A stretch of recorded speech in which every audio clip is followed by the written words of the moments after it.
혹시 도미노 이 게임이라고 하는 것 들어보셨습니까? 아니, 보셨을 겁니다. 뭐 나무 이렇게 도미노 같은 걸 쌓아놓고 그것도 몇 시간, 며칠씩 수명, 수십 명이 동원되어서 넓은 체육관 같은 곳에서 도미노를 만드는 겁니다.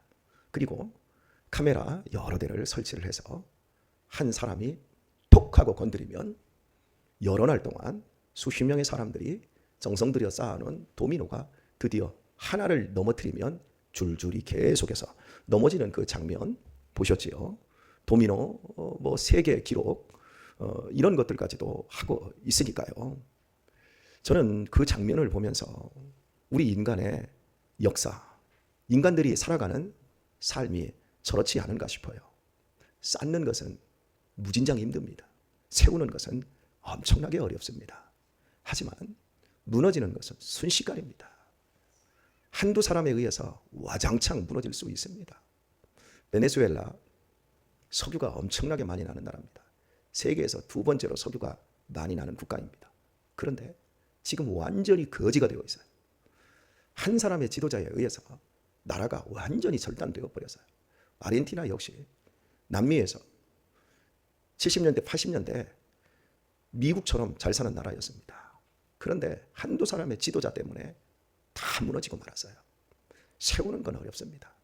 우리나라 역시도 너무너무 가난한 가운데서 일제시대 수탈과 6.25 전쟁의 잿더미 속에서 이만큼 나라를 세우는데 한 50년 걸렸다고 해야 될까요?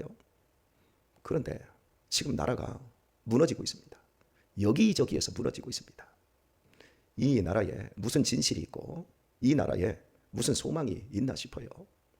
대통령으로부터 정치인들 말하면 국민들이 믿습니까? 말만 하면 다 거짓말 아닙니까? 청문회장에 나와서 하는 말 기억이 안 나는데요. 모르겠는데요. 청문회에서 뭘 밝힙니까? 다 짜고 치는 고스톱 치고 있죠. 특검하면 뭔가 나옵니까? 그냥 넘어가 버리지요. 특검 거부한다고 특검 시행하자고 몇 건을 올려도 거부하고 그 차기 정권까지 또 갑니다. 전 정권에서 힘을 놓치면 이번 정권에서 그 정권 죽이고 또 다음 정권에서 원수가품이 계속되고 있는 이 나라의 이 현실, 논문 표절부터 시작해서 힘 있는 정치인들의 갑질로 인해서 미투 사건들을 여러분 보십시오. 거물 정치인들이 자신의 수하에 있는 여 비서들 마음대로 유린하고 감옥 가고 이런 일들이 다반사로 이어집니다. 왜 정치, 사회, 문화 이렇게 썩습니까? 그것은 영적인 기저에 먼저 타락이 있기 때문에 그렇습니다. 이스라엘 사회에 오늘 범죄함, 그들의 음란함을 어떻게 입에 담을 수가 없습니다. 너희 딸들이 행음하는, 너희 며느리들이 다 행음한다. 좋은 나무 그늘 아래서 모두 다 간음하고 있다. 그런데 내가 그들을 벌할 수가 없다. 왜냐하면 너희 아버지들, 남자들도 다 그 짓을 먼저 하고 있기 때문에 내가 벌할 수가 없다. 깨닫지 못하는 백성은 패망한다. 하나님이 마음 아픔으로 이런 말씀을 하고 계세요. 온통 나라가 음란함과 부도덕함과 전혀 진실이 없는 가운데 그냥 도미노처럼 다 무너지고 있는 거예요. 그동안 이 나라를 세우기 위해서 얼마나 많은 수고와 노력을 했습니까? 이런 얘기하면 요즘 젊은 세대들은 고리적 얘기한다 그럽니다. 고리타분한 얘기한다 그럽니다. 우리 아버지 세대들이 일군 이 나라에 이 번영이 그냥 되어진 것이 아니라 사우디에 가서 그 낮에 온도가 50도, 60도, 70도 오르는 그 사막의 현장에 가서 길을 놓고 인도네시아에 가서 밀림 정글을 뚫고 그리고 독일의 지하 갱도 500m, 1000m 들어가서 갱도 무너지면서 외화 벌기 위해서 우리나라 수많은 근로자들이 가서 얼마나 많이 죽고 그 간호사들 한 3만 명 정도가 여자들 파견되어서 시체 닦고 말 그대로 서독은 오늘날 현재 우리만큼 잘 살았기 때문에 이 노인 문제가 심각했거든요.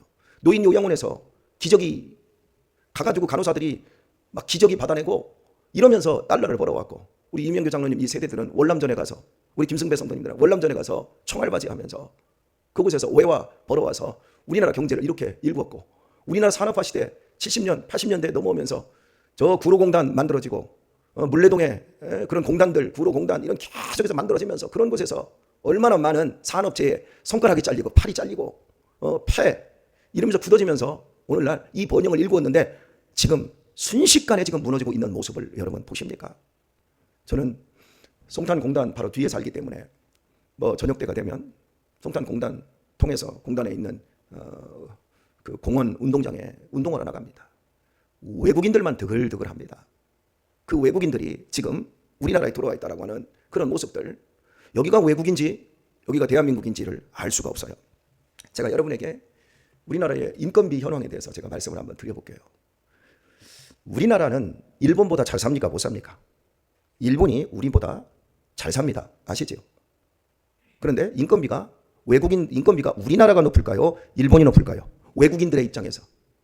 예전에 10년 전, 15년 전만 해도 동남아 사람들이 일본으로 갔어요. 근데 동남아 사람들이 요즘 일본으로 잘 안 가요. 왜냐하면 우리나라로 돌아요. 우리나라의 인건비가 일본의 인건비보다 20에서 30%가 높습니다. 우리나라보다 잘 사는 일본이 우리보다 인건비가 높아야 우리가 경쟁이 돼요. 그런데 인건비가 우리가 높아요. 그러면 우리나라가 잘 삽니까? 중국이 잘 삽니까? 우리나라가 잘 살아요. 중국은 잘 사는 사람 한 5천에서 6천만 명만 우리나라 사람 중산층보다 훨씬 잘 살고요. 나머지의 그 인구들은요 반거지예요. 부익부 빈익빈이 확실해요. 거기는요 차이나예요. 옆집하고 우리 집하고 차이가 너무 많이 나. 차이나. 이럴 때는 웃으라고 하는 거예요. 그 정도의 여유도 없으면서 어떻게 새벽에 나와서 제 설교를 들으려고 하세요. 중국이 우리나라보다 훨씬 못 살기 때문에 우리나라 공장들이 되고 이거 해서 그 사람들의 인건비 우리가 이렇게 빼가지고 기업들이 이익을 취했는데 우리나라가 중국보다 인건비가 3배가 높아요. 그런데 우리 엄태경 장로님이 종종 베트남을 가시잖아요. 베트남하고 우리나라하고 그 임금 차이를 계산을 해보면 거의 10배예요. 그런데 중요한 건 우리나라가 이 고소득의 인건비를 외국인 근로자들에게 주면서까지 우리가 지킬 수 있는 기술력이 과연 얼마나 있는가. 중국이 우리나라 기술 다 따라잡았어요. 우리나라보다 앞선 것이 많아요. 특히 전지기술 같은 경우에 앞서가고 있어요. 베트남? 예전에 제 기억으로 제가 성계선교사 일할 때 베트남이 아니라 인도네시아에서 원목을 가져왔어요. 거기는 기술이 없어서 원목을 가져와서 그냥 성계선교사 공장 내에 제재소처럼 나무를 다 켰어요. 나무를 다 키고 나무를 다 재단하고 나무를 다 가공해서 그때 이 의자도 만들고 이런 강대상도 그때 만들었어요. 근데 엄장로님이 베트남을 가신다고 하더라고요. 그래서 베트남에 가서 원목만 가져온 줄 알았어. 그랬더니 베트남에 가서 거기서 켜고 재단하고 다듬어서 다 맞춰서 한국으로 가져오면 한국에서 조립만 한다는 거다. 그러니까 이미 기술 이전이 다 끝나버린 거예요. 그런데 10배. 우리나라요. 이 임금을 누가 높여놨냐면 대기업들이 높여놨어요. 대기업들은 실제로 기술이 없어요. 우리나라. 대기업들은 완성하는 거죠. 자동차를 완성하고 그 텔레비전을 완성하고 핸드폰을 완성하는 것이에요. 조립만 하는 것이에요. 그러면 누가 그 기술력을 가지고 있냐? 중소기업들이 다 기술력을 가지고 이 부속을 만들고 저쪽 부속을 만드는 거예요. 그런데 종합적으로 그걸 갖다가 조립만 하는 곳에서 자기들이 수익을 다 가지고 이 중소기업이 같이 나눠야 될 것들을 다 빼버린 거예요. 올려버린 거예요. 올릴수록 여기도 올려줘야지요. 올리다 보니까 이제 경쟁력이 안 되는 거예요. 현재 우리의 기술력은 이미 다 따라와졌고 다른 나라와 그리고 만약에 그들과 경쟁을 하려고 하면 베트남이라는 나라가 중국이라는 나라가 우리만큼 잘 살면 그들도 임금이 올라갈 거 아니에요. 그죠? 물가가 올라갈 거 아니에요? 그 올라갈 때까지 기다리려면 30년이 걸린답니다. 우리나라 이 구조 이게 개선이 안 되면 망해요. 여기다가 또 한 가지가 뭐냐면 일할 사람이 없어요. 젊은 사람들이 노동 현장에 없어요. 그러니까 외국인들을 계속해서 투입을 하고 이제는 외국 사람들을 우리나라 국민으로 그냥 받아주고 있어요. 그러면 그 국민들이 우리나라 국민들처럼 나라에 이바지하면서 진짜 일을 잘하냐? 우리나라 국민들처럼 일 못해요. 그러니까 기업의 현장 같은 데서 계속해서 하자품, 불량품들이 계속 나오고 있어요. 국가 이미지는 계속해서 추락하고 있고요. 근데 일본이라는 나라는 어떤 식으로 이 외국인 근로자들을 쓰고 있는가 하면 연수생들로 받아들여요. 우리나라도 연수생들을 받아들였어요. 이게 최초예요. 근데 우리나라는 지금 이게 변질돼 버렸어요. 불법 이민자들부터 시작해서 다 받아들여요. 근데 일본 같은 경우에는 연수생들을 딱 받아들여요. 그리고 그 걔네들이 숙련된 일을 하고 기술에 대한 어느 정도 인식을 할 때까지 가르쳐줘요. 그리고 나머지 90%는 다 돌려보내요.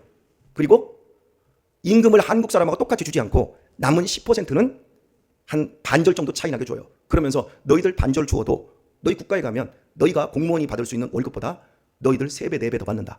여기 있을래? 갈래? 근데 우리나라는 지금 똑같이 줘요. 그러니까 외화 유출이 어마어마하게 되는 거죠.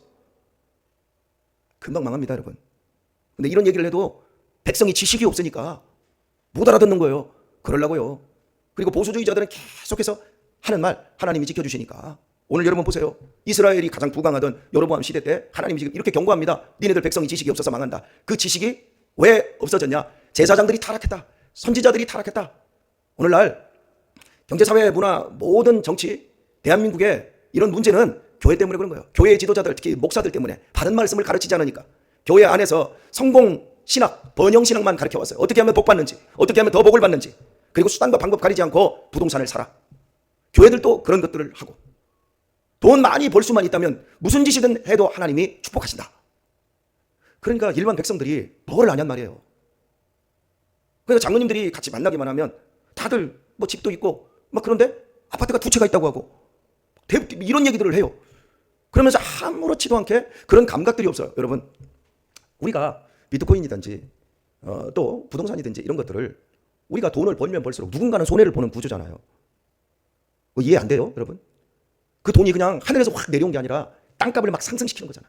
상승시키면 나중에 누군가가 그게 필요할 때 보면 그게 예를 들어서 10,000원이면 살 수 있는 것을 10만 원을 올려봤어요. 그럼 9만 원을 손해봐야 돼. 그럼 거기서 또 장사를 하든지 그 땅을 가지고 농사를 지으면 수지 타산이 안 맞아. 그러니까 노는 땅이 그냥 지천인 거예요. 시골에서 농사 짓는 사람들이 농사를 조금 짓는 사람들은 뭐 그냥 할 수 있다고? 아니요. 요즘 농사를 조금 짓는 사람들이 더 어렵습니다. 기계 장비 다 사야지. 돈은 돈대로 다 들지. 지으면 지을수록 공장에서 물건을 만들면 만들수록 손해인 이런 회사들이 더 많습니다. 이게 지금 망해가고 있는 거예요. 그렇다면 이게 일시적인 현상이냐? 아니요. 더 심화되고 있는 현상이에요. 자식들을 안 낳아요. 그래서 이 자식들을 낳지 않아서 이제 우리가 외국 사람들을 우리 국민으로 받아들입니다. 근데 지금 현상이 뭔 줄 아세요? 베트남 사람들이 평균 애들 3명, 4명 낳습니다. 그런데 지금 우리나라에 시집 온 사람들은 애들 하나나 둘밖에 안 낳아요.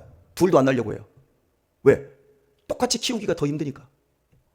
다문화 애들, 정상적으로 크는 애들이 별로 없어요. 피부색이 다르고 애들이 좀 얼띄어 보이고 하니까 왕따시키고 그러니까 키우기 힘드니까 우리나라 와가지고 이 엄마들이 다 변해버리는 거예요. 안 나요. 국가에서 애 낳으면 돈 얼마 주고 또 얼마 주고 막 지금 이렇게 나가고 있잖아요. 그걸로는 근본적으로 해결이 안 되는 거예요. 인간의 이 소비주의, 끝없는 이 번영, 이 향락주의, 이것은 금방 도미노처럼 사람의 영혼을 다 갉아먹어버려요.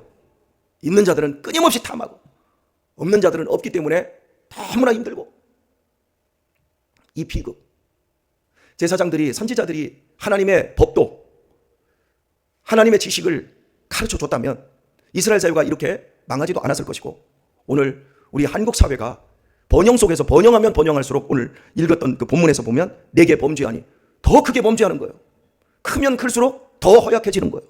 우리 한국교회 보세요, 여러분. 우리 70년대, 80년대는 우리 한국교회 정말 이 대한민국의 선각자 역할을 했어요. 대한민국의 등불이었어요. 근데 지금 제가 목사지만 어디 가서 목사라고를 못해요. 어디 가서 목사 행세를 못해요. 왜냐하면 사람들의 질시 어린 눈이 사람들의 비아냥거리는 그 모습을 보기 때문에 그런 거예요. 왜 이렇게 되었을까요? 세상이나 교회나 똑같이 되었고, 오늘 음란하다고 하잖아요. 작년 23년도에 통합 측 총회장이 자기 교회의 성도 권사님과 호텔에서 나오다가 그 교회 장로님들이 앞에서 차를 막고 멱살 제비하고 치욕스러운 이런 사건. 제가 지금까지 담임 목사님을 그 수련 생활을 하던 가운데 거쳤던 목사님들 3분이 교회 성도들과 간음해서 교회에서 쫓겨나고 사임하고 이런 것을 저는 제 주변에서 실제적으로 봤어요. 교회가 얼마나 음란합니까? 바른 가르침이 없으니까 이런 귀신에 놀아나는 거예요. 여러분, 귀신을 이길 수 있는 방법을 알려드릴까요? 마귀에게 유혹되지 않고 이길 수 있는 방법을 알려드릴까요? 10계명대로 사세요.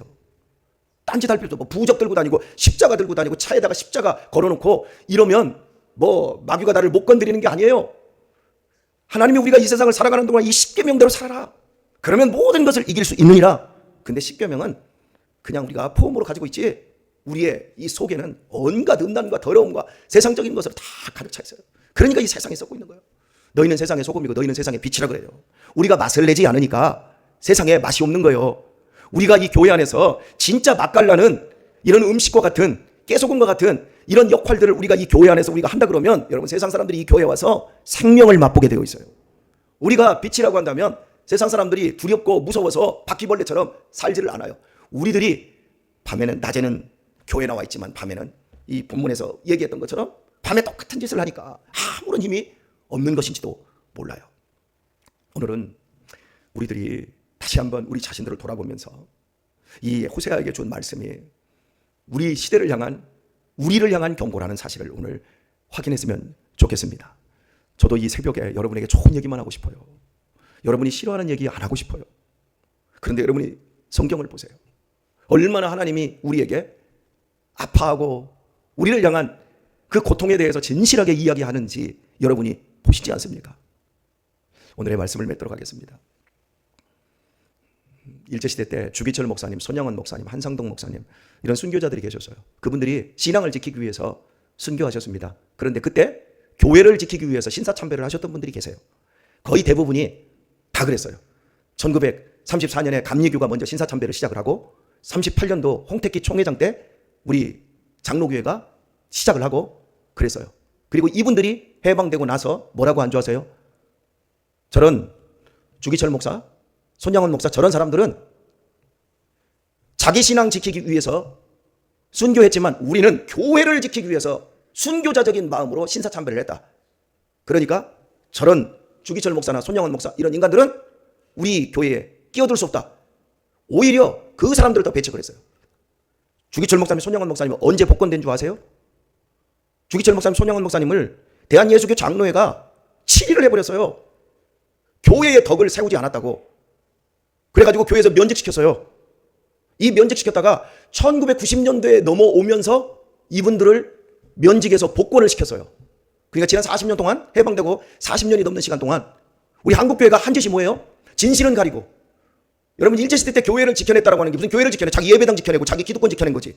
진짜 신앙을 지켜낸 사람들은 다 바보 천치 취급을 해버리고 그리고 정말 비열한 사람들, 진실도 없고 인애도 없고 하나님을 아는 지식도 없는 그 사람들이 교회의 정치 권력을 가지고 번영신학을 얘기하고 이랬던 사람들이 한국교회를 지금 오늘날 이렇게 타락시키는 원인의 일조를 한 거예요. 그래서 저는 여러분에게 지금까지 이 교회를 세워오면서 그런 번영, 그런 것들이 얼마나 허무한지, 그런 것들이 얼마나 사회를 무너뜨리고 우리의 가정을, 우리의 다음 세대를 죽이는지에 지금까지 끊임없이 여러분에게 이야기를 해주고 있어요. 저는 여러분이 하나님을 아는 지식이 충만하기를 소원합니다. 저는 제가 하나님을 아는 이 지식에 대해서 여러분에게 증거하는 일에 있어서 제가 막힘이 없었으면 좋겠습니다.